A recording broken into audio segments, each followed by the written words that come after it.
कृतार्थ करण्या जन्म आपुला, नित्य भजा गुरुवरा स्मरा हो, दिगंबरासी स्मरा स्मरा हो, दत्त गुरूंना स्मरा.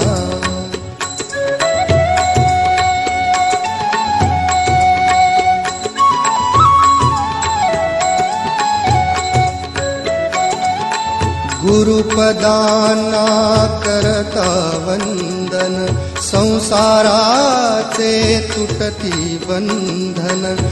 गुरुपदांना करता वंदन, संसाराचे तुटती बंधन. सदैव स्मरुनी दत्तपदांना, ताप भवाचा हरा स्मरा हो, दिगंबरासी स्मरा.